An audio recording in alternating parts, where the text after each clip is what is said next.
நீ பார், இன்னொரு 4 வருஷம் கழிச்சு என்னை தேடி வருவே. அவர் ஒவ்வொருத்தராக கூப்பிடுவா. அவர் ஏப்பா அதனால் கொண்டு வா பாப்பிட்டு, உனக்கு குடிக்க தண்ணி வச்சிருக்கிய, போத்தலில் குடிக்கிற. இது யாரோடது? இது குடிக்கிற தரத்தில் இருக்குன்னு மருத்துவ சான்றிதழ் தந்தவன். சரி, நான் குடிச்சிட்டேன். இங்கே சுற்றி இருக்கிற காக்கை, குருவி, கொக்கு, மைனாலாம் என்ன பண்ணும்? ஏதாவது யோசிச்சிருக்கியா?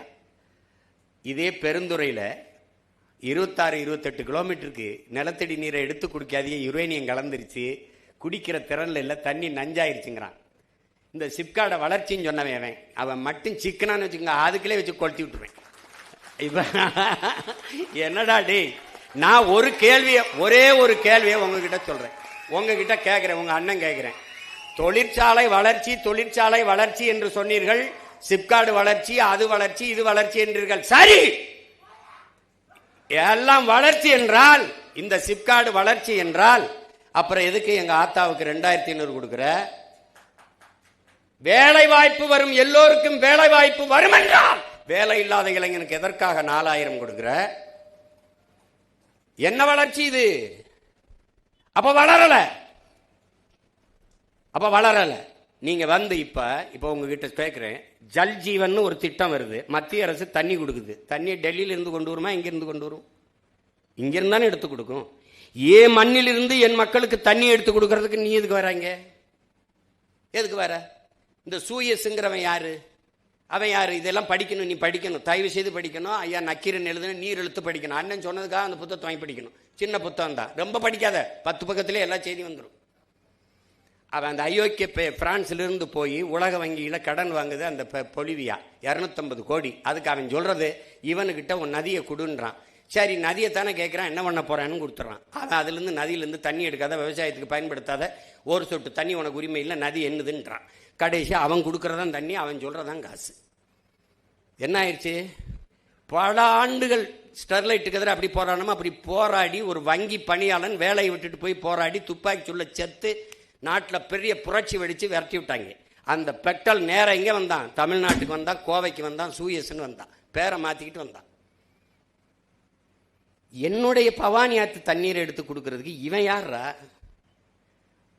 3150 கோடி அது காசை கொடுத்துட்டு வர்றான். 3150 காசை கொடுத்து நமக்கு இந்த தண்ணி எடுத்து கொடுக்கறதுக்கு இந்த தனியார் நிறுவனத்துக்கு ஆசையா? சொல்லு பாப்போம். ஒரு நாள் நீ தவிச்சு நிப்ப, பசிச்சு நிப்ப, வேலை வெல்லாம வீதியில் நிற்கும் போது நீ அண்ணனை கவனிப்ப. நீ இப்ப நான் பேசுறதெல்லாம் உனக்கு வேடிக்கையா இருக்கும். நீ ஆடு மாடு வளர்க்கறத அரசு பணியா மாற்றுவோம்னா சிரிக்கிற. ஆனா வீட்டில் போய் தயிர், மோர், பால்லாம் நல்லா குடிக்கிற. வேலை வாய்ப்பு இல்லை. அப்ப ஆடு மாடு மேய்ப்பதையும் வேளாண்மை செய்வதையும் அரசு பணியாக மாற்றிக்கொள்வோம்ங்கிற. அப்ப கூடுதல் வேலை வாய்ப்பு வந்துருது. அவ்வளவுதானே? நீ ஐஏஎஸ் ஆகிரம் போய்க்க, ஐபிஎஸ் ஆகிரம் போய்க்க, டாக்டராகவும் போய்க்க. முடியாதவன் இங்க வாடா தம்பி. ஒன்ன நீங்க கவனிச்சுக்கணும், என் புள்ள பேசுனால அதை நான் சொன்னதுதான். உன் செல்போன்ல எத்தனை ஜி வரலாம், ஆனா கஞ்சி விவசாயி நான் தான் ஊத்தணும். நீ சாப்ட்வேர் இன்ஜினியர், சாப்ட்வேர்ல வேலை செய்யலாம், சாப்பிட்டு போய் தான் வேலை செய்யணும். சாப்ட்வேர் இண்டஸ்ட்ரியின் பிதாமகனா இருக்கிற பில்கேட்ஸ் 2,76,000 ஏக்கர்ல விவசாயம் பண்றான். இன்னைக்கு அமேசான் பிரேம் வீடியோ இருக்குல்ல, அதனுடைய உரிமையாளன் பல லட்சக்கணக்கான ஏக்கரில் விவசாயம் செய்யறான். ஏன்? நிலையான பொருளாதாரம், எல்லோருக்கும் வேலை வாய்ப்பு அங்கதான் இருக்குன்னு நினைக்கிறான். பாலின் சந்தை மதிப்பு தமிழ்நாட்டின் 3 லட்சம் கோடி, சாராய சந்தை 50,000 கோடி. அன்னைக்கு நம்ம இவ்வளவு நலத்திட்டத்தை நிறைவேற்றிய தாத்தன் ஒரு சொட்டு மதுவை நாட்டில் வச்சிருந்தானா சொல்லு? இவன் கள்ளுக்கடை கூட திறக்கல, ஒத்துக்கல்ல.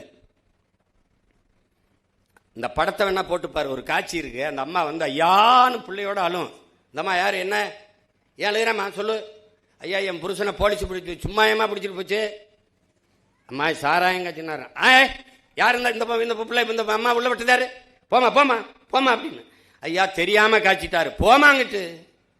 ஒரு கொலகாரப்பைய கூட ஒரு தாலியத்தான் இருப்பான்.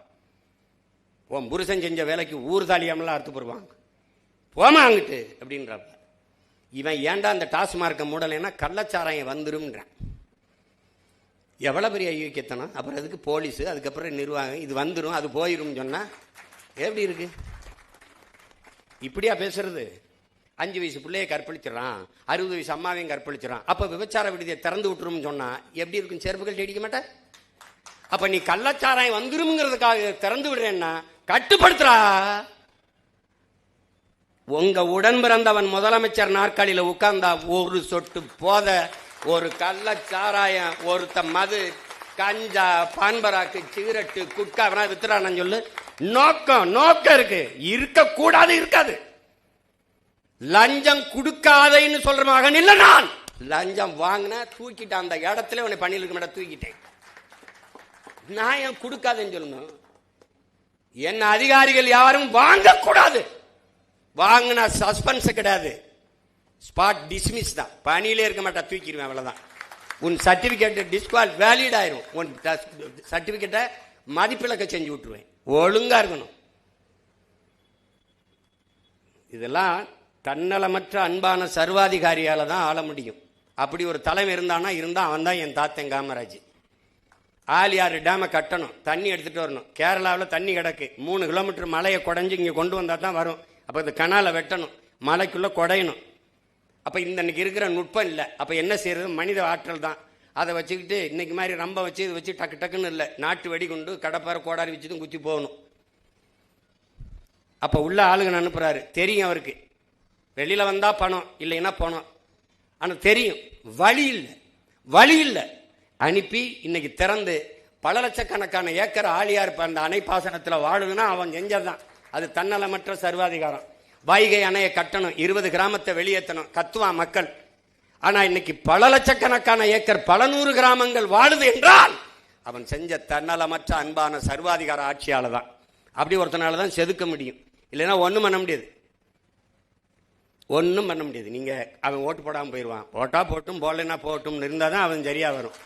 நீ சமரசம் செஞ்சினா ஒன்றும் செய்ய முடியாது. அந்த நேர்மை அவர்கிட்ட இருந்தது, சாதிச்சாரு. செய்யணும்னு நினைச்சாரு, செஞ்சாவ்ல.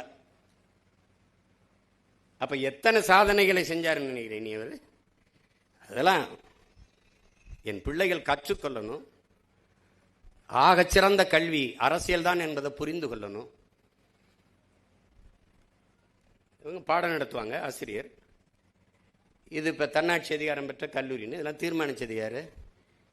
ஐஏஎஸ் எங்கே வேலை பார்க்கணும், இந்த மருத்துவக் கல்லூரிக்கு டீன் யாரு, இதுக்கு யார் ஐபிஎஸ், இதையெல்லாம் தூக்கி போடுறவன், அங்கே போடுறவன், இங்கே போடுறவன் யாரு? நாட்டை ஆளுகிற தலைவன். அந்த தலைவன் சரியில்லைன்னா இது எல்லாமே சரியில்லாமல் போயிடும். அப்போ நீ அந்த தலைவனை தேர்வு செய்கிற பணியில் நீ சரியா இருந்துடணும். அதுதான் முக்கியம். 6 மாசத்தை கட்டி கிழிக்கிற சுடிதாரு, பேண்ட், சட்டை, சேலையை போய் புரட்டி எடுக்கிற 5 வருஷம் உன் எதிர்காலத்தை தீர்மானிக்கிற தலைவனை ஒண்ணுமே தெரியாம ஓட்ட போட்டு வந்துடுற. என்ன இது? இதெல்லாம் அறிவு இருக்கிற மக்கள் செய்யற செய்யல, கற்றவர்கள் செய்யற செய்யல. போய்ப்பாரு, கேரளாவில் காரி துப்புறான். ஆந்திரா, கேரளாவில் நம்மளை காரி துப்புறான் ஒருத்தன். நான் கூட என்னுடைய தன்மை நிலைப்படத்தில் வச்சிருக்கேன், அதை சிரிக்கிறேன். அதனால என் அன்பு பிள்ளைகளுக்கு சொல்லுவேன், ஒரு பெருமைமிக்க விழா இது, ஒரு அரிய வாய்ப்பு உங்களுக்கு. இனிமேலாக இந்த நொடியில் இருந்தாவது காமராஜ் யாருன்னு தேடி படிங்க. சின்ன புத்தகங்கள் இருக்கு. இங்கே கூட நம்ம கல்லூரி நிர்வாகத்திலிருந்து கூட அந்த புத்தகங்களை கல்லூரி நூலகத்தில் வைக்கலாம். அதோடு நம்முடைய இன முன்னோர்களின் வரலாறை சிறு முக்கிய செய்திகளை தொகுத்து கொடுக்கலாம். அது சம்பந்தமாக மாணவர்களே பட்டிமன்றம், எப்படி இந்த பச்சை பிள்ளை இப்படி பேசுனா அது மாதிரி பேச வச்சு நம்முடைய பிள்ளைகளை தர்க்க அறிவை, தடையின்றி பேசுகிற ஆற்றலை அதை கொண்டு வரணும். அதை கொண்டு வர்றதுக்கு வளர்த்து எடுக்கணும். அப்படிலாம் நாங்கள்லாம் இல்லைன்னா இன்னைக்கு ஐயா ராஜாராம் மாதிரி, நம்ம சிறைத்துறை அதிகாரி மாதிரியான ஆட்கள் எப்படி வந்திருக்க முடியும்? எனக்கெல்லாம் என்ன யாரும் இப்படி பேசணுங்க சொல்லி கொடுத்தாங்களா? ஒன்றும் இல்லை, ஒரு வெறி தான். அதனால என் அன்பு தம்பி தங்கைகளுக்கு சொல்லுவேன், அருமை உடன் பிறந்தார்களுக்கு சொல்லுவேன், இந்த நாடு உங்களுடையது, என்னுடையதும் கூடத்தான். எப்படி பார்த்தாலும் இந்த நாடு உங்களுடையது. உங்களை நம்பிதான் இந்த நாட்டு மக்களின் எதிர்காலம் ஒப்படைக்கப்பட்டிருக்கிறது என்பதை உணர்ந்து கற்றறிந்த சான்றோர்களாக, அறிஞர்களாக, ஒழுக்கத்தில், நேர்மையில், உண்மையில் சிறந்த பிள்ளைகளாக நீங்கள் வளர்ந்து வர வேண்டும் என்பதுதான் இந்த நிகழ்வின் நோக்கம். அதற்கு சான்றாக வாழ்ந்து காட்டிய ஒரு மகத்தான தலைவனை உங்களுக்கு இந்த பெருவிழாவின் மூலமாக எடுத்து எல்லோரும் பேசியிருக்கிறோம். அதை அறிந்து தெளிந்து என் அன்பு பிள்ளைகள் சிறந்த மாணவர்களாக வர வேண்டும். இங்கே பல போட்டிகளில் பங்கேற்று பரிசு பெற்ற மாணவர்களுக்கெல்லாம் என்னுடைய வாழ்த்துக்கள். நல்லாசிரியர் விருது பெற்ற பேராசிரியர் பெருமக்களுக்கெல்லாம் என்னுடைய அன்பு நிறைந்த வாழ்த்துக்கள். நீண்ட புகழோடு தமிழ் மக்களின் நெஞ்சமெல்லாம் நிறைந்திருக்கட்டும் நம்முடைய பெருந்தலைவரின் புகழ். இந்த நிகழ்வு சிறப்பாக நிகழ உழைத்த எல்லோருக்கும் என்னுடைய அன்பும் வாழ்த்துக்களும். உங்கள் இவ்வளவு நேரம் பசியோடு நீங்கள் கேட்டுக்கொண்டிருந்தமைக்கு என்னுடைய அன்பும் நன்றியும். ஏன்னால் செவிக்கு உணவு இல்லாத போது சிறிது வயிற்றுக்கு வீயப்படுங்கிறான். நம்ம தாத்தன் தான் செவிக்கும் உணவளித்து வயிற்றுக்கும் வீந்து படிக்க வச்சோம் அவன்தான். அதனால் நீங்கள் இந்த அரிய வாய்ப்பை தந்த கல்லூரியின் நிர்வாகத்திற்கும் அமைதியாக இன்னுரை கேட்ட என் உடன் பிறந்தார்கள் அனைவருக்கும் என்னுடைய அன்பும் வாழ்த்துக்களும். புரட்சி வெல்லட்டும். நன்றி, வணக்கம்.